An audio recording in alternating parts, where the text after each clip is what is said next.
इधर बैठना।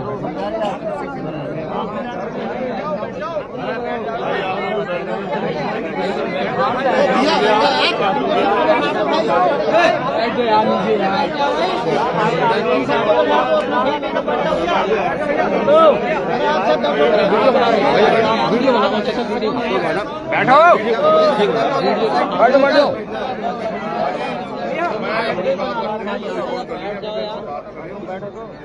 अरे एक साइड में हो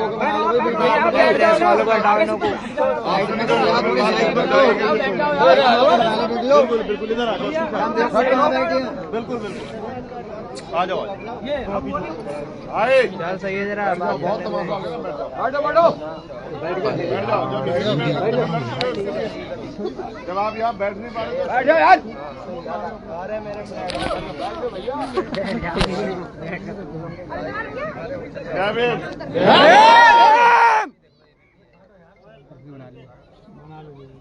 ये यहाँ क्या हुआ आप सबने देखा ना जी? देखा।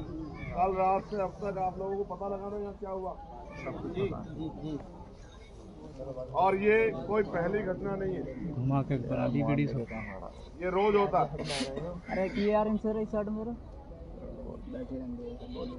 हर दूसरे तीसरे दिन हम देश में कहीं ना कहीं सुनते हैं कि कहीं ना कहीं ये होता है, लेकिन अब बात आगे बढ़ गई। पहले तो लाठियों से हमें पीट के भगाने का प्रयास किया जाता, लेकिन अब उनको ये लग गया है कि लाठियों से नहीं जाएंगे तो वो गोली चलाने लगे। ये छोटी बात नहीं है। सबसे पहले तो मैं भाई सोमेश जी को, जो आज हमारे बीच नहीं है, मैं उनको श्रद्धांजलि अर्पित करूंगा, क्योंकि 17 साल का एक बहादुर नौजवान, जिसकी वजह से आप और हम सब लोग आज यहाँ इतनी दूर चल के आए हैं, ये उसी के शहादत का नतीजा। और ये भी आप जान लो, अगर आपने ये मदद पहले की होती इतनी बड़ी संख्या में जुट के, तो आज सोमेश हमारे बीच होता। आप भी असल में तभी जागते हो जब जुल्म जाति की इंतहा बढ़ जाती है। क्या सोमेश की मां ने सोमेश को इसलिए पैदा किया था कि एक दिन 17 साल की उनकी मेहनत को 1 सेकंड में पुलिस की गोलियों द्वारा रौंद दिया जाएगा? और फिर उसके बाद क्या क्या नहीं आपने नहीं देखा। आपकी मौजूदगी में सोमेश भाई का अंतिम संस्कार हुआ। कैसे? जबरदस्ती में। कैसे हुआ? बलपूर्वक सर, बलपूर्वक जबरदस्ती हुआ, बलपूर्वक पुलिस वाले लेके आए थे नहीं, प्रशासन की मर्जी से हुआ। प्रशासन की। तो इसका मतलब अब वो गोली मारेंगे, हत्या करेंगे, और उसके बाद हमें अपने बच्चे को देखने भी नहीं देंगे, अंतिम संस्कार भी नहीं करने देंगे। इसलिए मैंने कल आज सुबह लिखा कि मुझे हाथरस याद आ रहा है, और यहाँ हाथरस दोहराया गया आप सबके सामने। यानी कि संख्या बल से कुछ नहीं होता है, जिनके हाथ में ताकत होती है उन्हीं की सुनवाई होती है। आप जानते हैं कि हम सब हर मामले में खड़े होकर लोगों की आवाज बनने का काम करते हैं। मैं जब उनकी मां से बात कर रहा था तो उनकी मां ने मुझे बताया, और ये गर्व का विषय आप सबके लिए, मेरे लिए, और ये डर का विषय है आरएसएस और भाजपा के लोगों के लिए। जब हम एक बाबा साहब अम्बेडकर के पार्क के लिए, एक कुछ गज जमीन के लिए अपने प्राणों के बलिदान दे सकते हैं, तो जिस दिन संविधान पे आँच आई तो हम इस देश में किस हद तक गुजर सकते हैं, ये उनके लिए चैलेंज लगता है। हमने 2 अप्रैल 2018 में भी साबित किया था, जब SC/ST एक्ट पे आँच आई थी, और हमने कल भी इस मिट्टी को खून से सींच के साबित किया कि जब बाबा साहब के सम्मान की बात आएगी, जब बाबा साहब के पार्क की बात आएगी, तो हम हर कीमत चुकाने को तैयार है। इसके लिए वो माए भी धन्यवाद का पात्र है, जिन्होंने माओ ने कल लाठियां खाई। लेकिन मैं आपसे पूछना चाहता हूं, कहीं आपने सुना कि बहुत बड़े धन्ना सेठ ने, पूंजीपति ने, पैसे वाले ने या किसी पार्टी के नेता ने कई 100 बीघे जमीन कब्जाई हो और पुलिस ने जाकर उन पर कभी गोली चलाई हो? कभी आपने सुना? आप चेक करके देखो, अपने यहाँ के आंकड़े निकलवाओ भूमि के, तो आपको पता रहेगा बहुत सारी पंचायत की जमीन बड़े बड़े लोग कई 100 बीघे दबा के बैठे। लेकिन इस सरकार में और ये जो हमारी सम्मानित पुलिस खड़ी है, इनको ये लगता है कि ये लोग जानवर है, इनको मारोगे तो कोई कुछ बोलेगा नहीं। लेकिन इनको ये नहीं पता कि जिनको जानवर समझा गया आजादी से पहले और जिनको आज भी जानवर समझने की भूल कर रहे हो, इस लोकतंत्र में वो बहुत शक्तिशाली है और उन्हीं के टैक्स के पैसे से आप तनख्वाह लेके अपने बच्चों को पालने का, पढ़ाने का, लिखाने का और अच्छे अच्छे कपड़े पहनने का, अच्छा अच्छा भोजन खाने का जो अधिकार आपको मिला है, ये इन्हीं गरीबों के, जिनको जानवर समझ के मारते, उन्हीं के टैक्स के पैसे से मिला। मैं किसी जाति धर्म के खिलाफ नहीं हूँ और क्योंकि मैं इंसानियत का सम्मान करता हूँ, मानवता का सम्मान करता हूँ, मैं किसी जाति, दलित, पिछड़े, आदिवासी, मुसलमान, सिख, जैन, बौद्ध, ईसाई, पारसी या न्याय पसंद किसी भी जाति धर्म का व्यक्ति या महिला हो, हमें किससे कोई लड़ाई नहीं है। ये जमीन पंचायत की जमीन जिसपे हमारे कूड़े थे, इसको हटा के साफ करके आप मुझे बताओ पूरी जिम्मेदारी से, जब हम इस देश में अंग्रेजों के अधीन थे और ये देश गुलाम था, मैं बार बार आपको समझाता हूँ कि 14 अगस्त को जब हम अंग्रेजों के अधीन थे और 15 अगस्त को हम आजाद हुए, तो 16 अगस्त को हमारी जिंदगी में क्या बदला। जब 14 अगस्त को हम पे जमीन नहीं थी, तो क्या 16 अगस्त को हमें जमीन मिली? जिन पे रोजगार नहीं थे उनको रोजगार मिले, जिन पे उद्योग धंधे नहीं थे उनको उद्योग धंधे मिले, जिन पे नौकरी नहीं थी उनको नौकरी मिली, जिन पे घर नहीं थे उनको घर मिला। हमारे महापुरुषों ने कहा कि आजादी अधूरी है जब तक धन धरती राजपाट में बंटवारा नहीं होता, आजादी तब पूरी होगी जिस तरह की सुविधाएं अमीरों को, जिस तरह के हक अधिकार अमीरों को मिल रहे हैं, उसी तरह के हक अधिकार हमें भी मिले। आप महसूस करो, आज हम अपने महापुरुषों की पार्क बनाना चाहते हैं या गुरुघर बनाना चाहते हैं, बुद्ध विहार बनाना चाहते हैं, जमीनें हमारे पास नहीं है, मगर इस देश में हमारी आस्था भी तो होगी, हमारा भी तो कोई सम्मान होगा। लेकिन कहीं ना कहीं ताकतवर लोगों को ये बर्दाश्त नहीं होता। मैं आपको पूरी जिम्मेदारी से कहता हूँ, बहुत सारी मांगे मेरे सामने रखी गई और मुझे बताया गया कि प्रशासन ने इस पर सहमति जाहिर की है। मैं उस उप जिलाधिकारी एसडीएम साथी को भी, जो इतना नादान था, जिसको ये भी नहीं पता कि पब्लिक को कैसे डील किया जाता है, इसमें एक झटके से गोली के आदेश देके और हमारे एक हंसते खेलते परिवार में आंसू का सैलाब ला दिया। उसको एहसास भी नहीं था कि वो हमारा नौकर है, हमारा मालिक नहीं है। उसको ये भी एहसास नहीं था कि किस तरह से पब्लिक को डील किया जाता है, भीड़ को किस तरह समझाया जाता है, किस तरह बड़ी बड़ी भीड़ को हाथ जोड़ के समझा कर डील किया जाता है। इस लोकतंत्र में अधिकारी कर्मचारी अपने आप को मालिक समझने लगे हैं और इस जनता को, जो जनता असल में मालिक है, उसको गुलाम समझने लगे। मैं आपको लगातार समझाता हूँ, बिना शिक्षा के, बिना ज्ञान के हम अपनी बात भी नहीं रख पाएंगे। मैंने एफआईआर की कॉपी पढ़ी है, क्या मजाक किया एफआईआर में। ऐसे ये एफआईआर कॉपी होती है कि आपने हमारी मांगे भी इसमें लिख दी। प्रशासन के लोग हमें बेवकूफ मानते हैं। कौन से एफआईआर में मांगे लिखी जाती है कि परिवार को ये मिलना चाहिए, परिवार को मिलना चाहते हैं। अगर ये गरीब लोग, अनपढ़ लोग नहीं समझते हैं तो आप मजाक उड़ाना चाहते हो हमारा। हमें वहां बंद करके जबरदस्ती है उस बच्चे को अंतिम संस्कार करके लाठियां चला के ताकतवर समझते हो। क्यों क्या जरूरत पड़ी कपड़े आपको? ये सब क्यों करनी पड़ी? क्योंकि आपको पता है आपने अपराध किया है और आपको पता है कि अपराधी को सजा मिलेगी, इसलिए आप चंद्रशेखर के आने से पहले अंतिम संस्कार करना चाहते थे। वहाँ पर लाठी चार्ज कर दी। इस देश में लोकतंत्र है, फाइलें बाद में भी खुलती है। सारे अधिकारी यही रहेंगे, कोई नौकरी छोड़कर नहीं भागेगा, कोई इस्तीफा नहीं देगा, कोई देश छोड़कर नहीं भागेगा। और आज जो कमजोर है हम लोग, हम इस प्रदेश में हमेशा कमजोर नहीं रहेंगे। इस बात को मेरी याद रखना कान खोल के। हम ताकतवर भी होंगे, मजबूत भी होंगे और आप हमारे साथ काम भी करेंगे। उस दिन हम आपसे हिसाब करेंगे तो दुनिया आज बाहर लोगों से कर रहे हैं। हम इंसान हैं और हमें इंसानों जैसे हक अधिकार होने चाहिए। लेकिन ये जो जुल्म हो रहा है ये आपकी चुप्पी की वजह से हो रहा है। आप एक पार्क पे लड़ते हो, बहुत अच्छी बात है, लड़ो, लेकिन एक तरफ तो संविधान को खत्म करने का पूरा प्रयास किया जा रहा है। जो संविधान हमें ताकत देता है, वो संविधान नहीं बचेगा हमारी, फिर ये गोलियां हम पे लगेगी। मजा आ रहा है। आप बता, ऐसा ये लोग क्या अपराधी थे? ये कोई हार्डकोर क्रिमिनल थे? ये कोई माफिया थे? और ये जमीन को कहां ले जा रहे थे अगर इनको गोली चलाने की नौबत आई? आप जानते हैं, मैं जानता हूं, मैंने आंदोलन किए। जब तक पुलिस लाठी नहीं चलाती जनता कोई विरोध नहीं करती है। जब पुलिस जाती करती है तब जनता अपनी जान बचाने को अपना प्रोटेक्शन करती है। सेल्फ डिफेंस का अधिकार हमें मिला है। लेकिन आप समझो कहां से चली गोली? सर यहाँ खिड़की से हिंदू पे सर खिड़की गोली सर भाई है। ये गोली सिर्फ सोमेश पे नहीं चली। बैठ जाओ।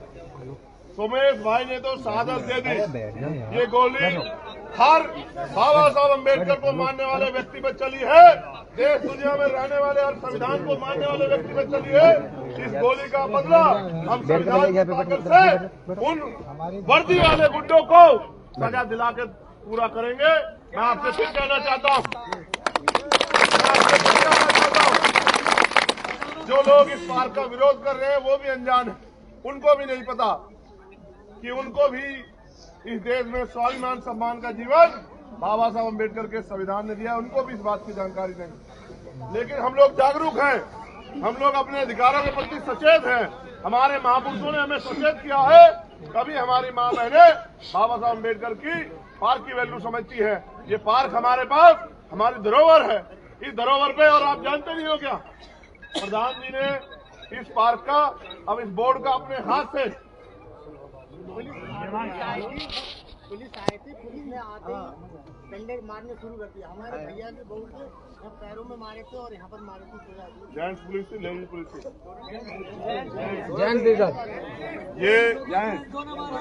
ये मुख्यमंत्री योगी आदित्यनाथ जी का रामराज है, जिसमें जेंट्स पुलिस महिलाओं को पीटेगी और फिर गोली चलाएगी। शर्म करो। अगर कब तक रहेगा? शर्म अगर बची है तो शर्म करो। इतने बेवकूफ मत बनो कि नेताओं के टट्टू बन जाओ। इतने बेवकूफ मत बनो कि नेताओं के चापलूस चमचे बन जाओ। और गरीबों के ये इनकी दुआएं बददुआएं तुम्हें जीने नहीं देगी। इनकी बददुआएं, उसकी माँ के आंसू, गरीबों की, अरे यार गरीबों की कहते हैं कि कुदरत की लाठी में आवाज नहीं होती है। कुदरत की लाठी जब चलती है तो अच्छे का घमंड टूट जाता है। मैंने FIR भी पढ़ी, मैंने मांगे भी सुनी।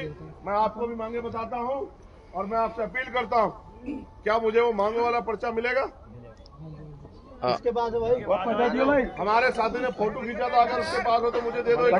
जी सर व्हाट्सएप पे है सर, व्हाट्सएप पे है।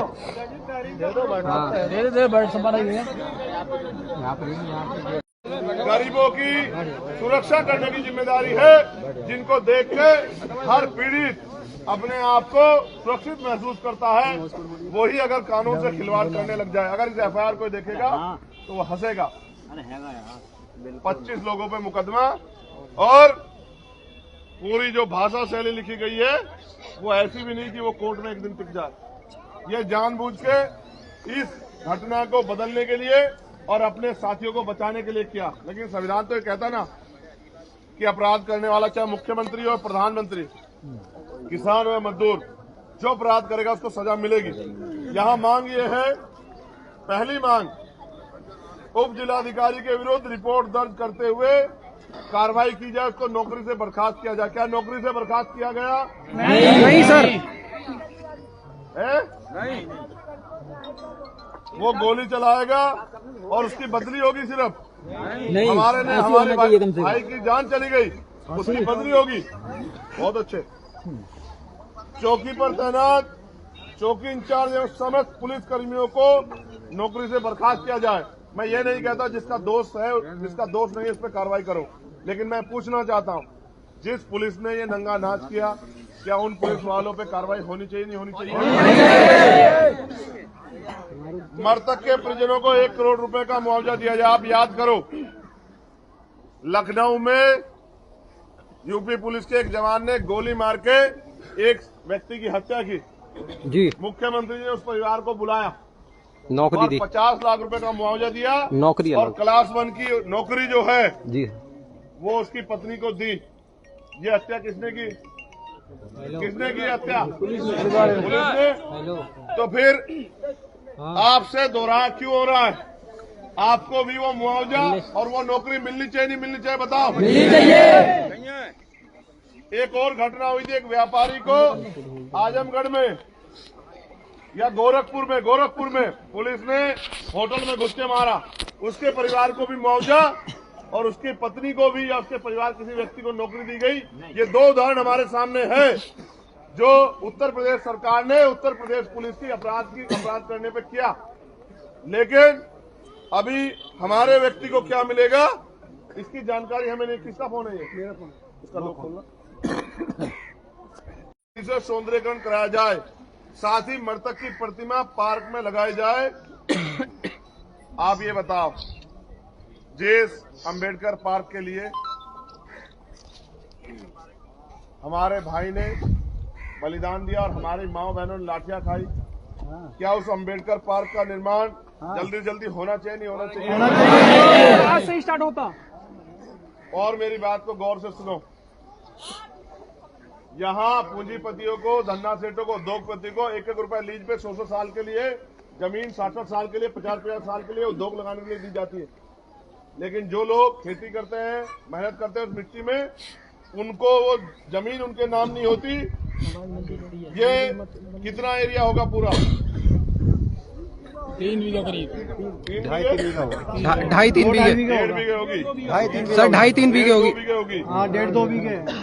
1.5-2 बीघे के अगर इनको पैसे चाहिए तो पैसे ले लेते, लेकिन हमारे भाई की हत्या तो ना करते। हम इनके पैसे दे देते, लेकिन ये कम से कम हमारे भाई को तो छोड़ देते।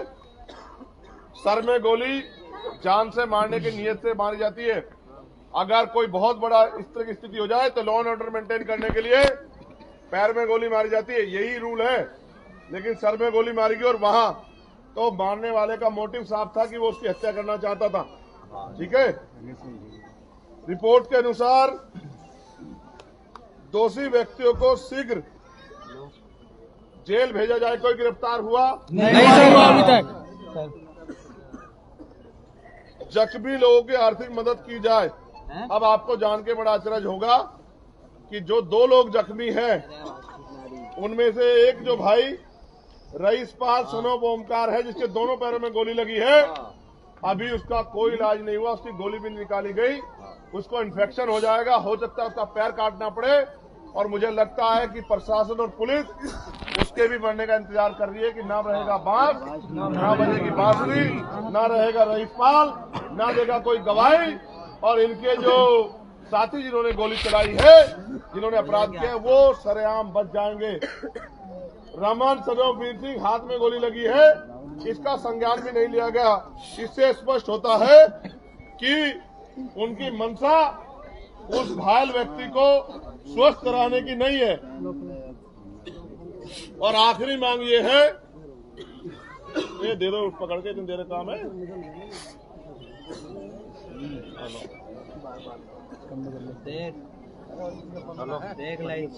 आखिरी मांग क्या? किसके फोन में बताओ क्या है? सौरभ बताओ। और सरकारी नौकरी पे मैं पहले ही बात रख चुका हूँ कि सरकार ने दी है। भाई कानून सबके लिए बराबर है ना? हाँ जी। में आप आने वाले कल में जो घटनाएं होने वाली हैं, अगर आप उनको रोकना चाहते हैं, कहते हैं ना first impression is the last impression. Yes sir. अगर आप रोकना चाहते हैं तो आज ही शपथ लो, संकल्प लो कि हम इस लड़ाई को इतनी ताकतवर तरीके से लड़ेंगे कि, क्योंकि परिवार के पास मैं गया, उन्होंने मुझसे कुछ नहीं कहा। उन्होंने बस ये कहा कि भाई हम आपसे बात करना चाहते थे, हमें बात नहीं करने दी, और हमारी एक ही मांग है कि अंबेडकर पार्क बन जाए और मेरे बेटे को न्याय मिल जाए। उन्होंने मुझसे नहीं कहा कि नौकरी मिलनी चाहिए, कोई और मदद होनी चाहिए। मैं ऐसे परिवार को भी बहुत बहुत बधाई और उनको सलाम पेश करता हूं कि उन्होंने अपने लिए कुछ नहीं मांगा, अपने बाबा साहब के लिए अम्बेडकर पार्क और अपने बच्चे के लिए न्याय की मांग की। लेकिन क्या हम लोग की जिम्मेदारी नहीं बैठती कि जिस परिवार ने इतना कुछ खो दिया, हम उस परिवार के हाथ मजबूत करें, उस परिवार को विश्वास दिलाएं, उनकी मांगों को पूरा कराएं। क्या मुख्यमंत्री कोई चीज जेब से देनी है? क्या डीएम साहब को कोई चीज जेब से देनी है? क्या कमिश्नर साहब कहीं से खरीद के लाएंगे? क्या इनके हाथ में व्यक्तिगत ये ताकत नहीं थी कर सकते हैं? लेकिन इस देश में, उत्तर प्रदेश में और देश में दलितों की जान इतनी सस्ती हो गई है कि किसी के मरने से कोई फर्क नहीं पड़ता। वो दिन दूर थे कि जब ऐसा होता था और समाज छिटपिट के घर में बैठ जाता था। अब ये उत्तर प्रदेश में चलने वाला नहीं है, क्योंकि हम यहाँ सीना तान के खड़े हैं कि चाहे पहले अगर इस लड़ाई को जीतना चाहते हो दुश्मनों, तो पहले हमें गोली मारो, फिर इस लड़ाई को जीतना। जब तक हम लोग जिंदा है, इस अन्याय को हम लोग स्वीकार नहीं करेंगे। इसलिए मैं आपसे अपील करता हूँ, मैं गाँव में कोई वो नहीं चाहता, आप मन पक्का करो। रामपुर का अन्याय तो पूरा देश देख रहा है। मुख्यमंत्री कुछ दिन पहले दलित सम्मेलन कर रहे थे, यही उनके दलित सम्मेलन का सच है। मैं कॉल दूंगा और आपसे अपील करूंगा, अभी जिलाधिकारी से बात करूंगा, कमिश्नर से बात करूंगा, एसएसपी से बात करूंगा। अगर वो इस मांगों पे खड़े नहीं उतरे, जो समय वो तय करेंगे मैं पर्याप्त समय दूंगा। अगर वो खड़े नहीं उतरे तो फिर मैं आपसे अपील करूंगा कि फिर आप अपना घर बार छोड़ के अनिश्चितकालीन आंदोलन पे मेरे साथ रामपुर जिलाधिकारी कार्यालय पे आएंगे नहीं आएंगे? मैं आपको एक होता है समय परिस्थिति के हिसाब से दिखावा कि भाई ठीक है, आपने कह दिया, हमने वादा कर लिया, मगर बाबा साहब के वंशज तो बाबा साहब के सम्मान में जब मरने मिटने के लिए तैयार हैं। ये मैंने कहा ना, ये चैलेंज है आरएसएस के लोगों को, भाजपा के लोगों को, कि हमें कमजोर मत आंकना। ये चैलेंज है। जब हम बाबा साहब के बोर्ड के लिए, एक बात के लिए अपना बलिदान दे सकते हैं, तो इस संविधान को बदलने की बात करने वाले लोगों सुन लो कि अगर संविधान पे आंच आई तो 1 सोमोश नहीं, लाखों सोमोश बलिदान देंगे इस देश में और संविधान की रक्षा करेंगे। हम भूलने वाले लोग नहीं है। हमें बाबा साहब अम्बेडकर के 4 बच्चों की कुर्बानी याद है, जिनकी वजह से आज हमारे तन पे कपड़े हैं। और हम डरने वाले लोग भी नहीं हैं। हम मर मिट जाएंगे, लेकिन गुलामी की बेटियां पहनने का काम नहीं करेंगे। हम आजादी के परवानों को भी मानते हैं, हम कोई भी कुर्बानी देंगे, लेकिन चुप भी नहीं रखेंगे। मैं अभी बात करके थोड़ी देर में आपको सूचना दूंगा। मैं आपसे अपील करूंगा कि आप इस लड़ाई को आखिरी लड़ाई मानना। अगर आपने इसको आखिरी लड़ाई नहीं मानी तो कल किसी और गांव में किसी और सोमेश के सर में गोली लगेगी और आप मुझसे कहोगे कि चंद्रशेखर भैया आ जाओ, न्याय दिला दो। क्या करेगा चंद्रशेखर अकेला? और कैसे लड़ेगा चंद्रशेखर अकेला? और किससे लड़ेगा चंद्रशेखर अकेला? आप ये बताओ। आपके साथ पूरी जनता है साहब, यहाँ की पूरी जनता तुम्हारे साथ है। हम तुम्हारे साथ हैं, हम तुम्हारे साथ हैं। सुनो, किसान 13 महीने बैठे रहे, मुख्यमंत्री जी ने ऐसा ही वादा किया उनसे, प्रधानमंत्री जी ने, याद करो मेरी बात को, मैं आपको क्यों बता रहा हूँ।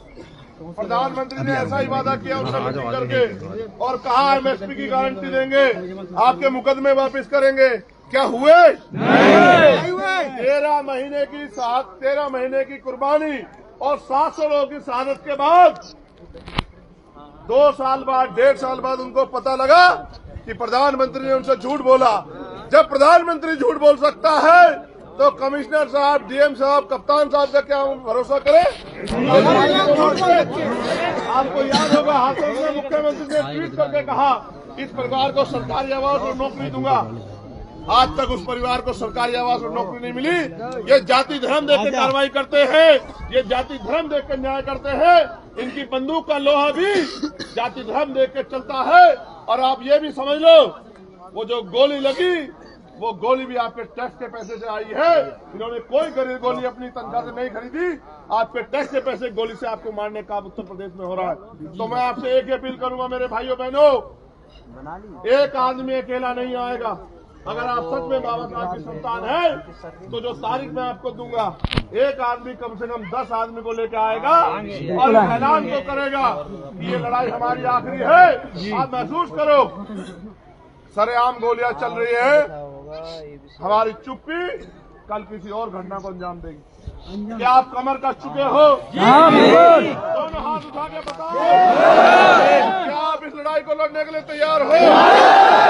अगर आप तैयार हो तो जीत निश्चित है, क्योंकि अगर आप तैयार हो तो दुनिया की कोई ताकत आपकी मांगों को मानने से रोक नहीं सकती है। इसलिए मैं आपसे अपील करूंगा कि जिस दिन मैं तारीख दूं, और मैं परिवार के लोगों को भरोसा दिला कहता हूं, किसी पार्क पे जहां मेरे भाई की शहादत हुई कि सरकार की ईंट से ईंट बजा देंगे, अपनी पूरी मांगे पूरी करवा के रहेंगे। ये बात मैं आपसे वादा करता हूं, अगर आप लोग तैयार रहे। आप किसी की बातों में मत आना, आप इनकी झूठी बातों में मत आना, ये धोखा देने का काम करते हैं। मैं पूछूंगा, मुझे विश्वास है कि जिलाधिकारी जो कसम खा के गए हैं उस मांग के सर पे हाथ रख के, वो उस मांग को मानेंगे, उस बात को पूरा करेंगे। मैं ज्यादा गलती उस एसएम की मानता हूं जिसको जानों की कीमत नहीं पता है। एक बच्चे को पैदा करने के लिए मां को 9 महीने पेट में दर्द सहना पड़ता है, खाना पीना तमाम तरह की परेशानियां उठानी पड़ती है, और मां उस बच्चे को जब पालती है पूरी पूरी रात वो रोता है, खुद गीले में सोती है, उसको सूखे में सुलाती है। वर्दी पहन के वर्दी के रक्षक ये भूल गए हैं कि कल उन्होंने एक मां के कोख से, उसके खून से, उन भाजपा की वजह से आप पे गोली चल रही है। आपको भी ये समझना पड़ेगा कि इन भाजपा के चक्कर में आओगे तो आपको अपने बच्चों के खून से रोज होली खेलती दिखाई देगी। इसलिए मैं आपसे अपील करूंगा कि आप दोबारा सोच लो, अगर डरने का मन है तो आज पीछे हट जाओ, और अगर लड़ने का मन है तो संवैधानिक तरीके से जो कॉल दी जाएगी उसमें आओगे नहीं आओगे दोबारा बताओ। एक आदमी कितने आदमी लेके आएगा? 9 तो नहीं आओगे?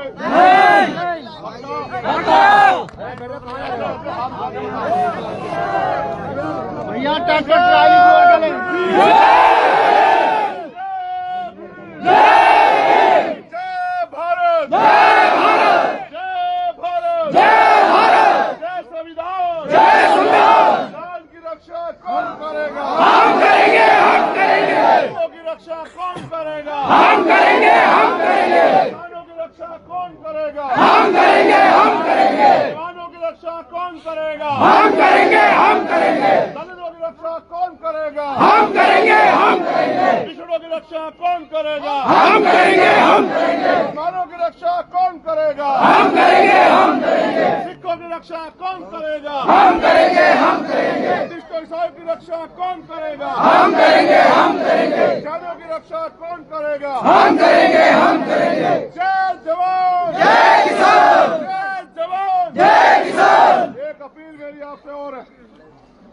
अपनी तरफ से कोई गलती नहीं करनी है, कोई मौका नहीं देना है।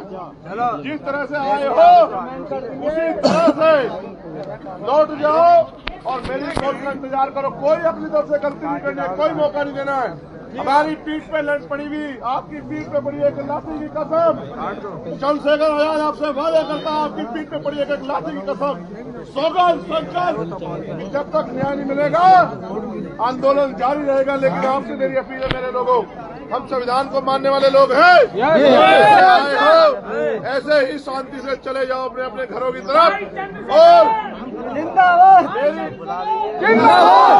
उस कॉल का इंतजार करो जिस कॉल के बाद यहाँ का प्रशासन शासन और यहाँ की पहली दूसरी सरकार घुटने टेक के इस परिवार की मांगे पूरी करेगी, और इस जमीन पे बाबा साहब अम्बेडकर का पार्क बनेगा, उसका सौंदर्यीकरण होगा। मेरे भाई की मूर्ति यहाँ लगेगी और मूर्ति को फूल चढ़ाने के लिए चंद्रशेखर आजाद भी आपके बीच आएगा।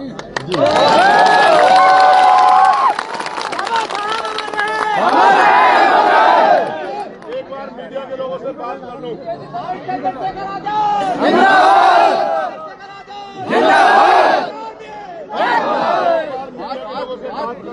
क्योंकि इनके द्वारा भी हमारी बात बहुत दूर तक जाएगी कि आज उत्तर प्रदेश में किस तरह दलितों की खाल खींची जा रही है, किस तरह उनकी खून से होली खेली जा रही है। मैं अपनी माँ बहनों को भी वचन देकर कहता हूँ, आपके पीठ पर पड़ी एक लाठी का हिसाब सूट समेत होगा। मेरी बात को याद रखना, हम लोग इतने कमजोर कभी नहीं रहेंगे। स्वास्थ्य को आप याद रखना। चंद्रशेखर भैया जिंदाबाद।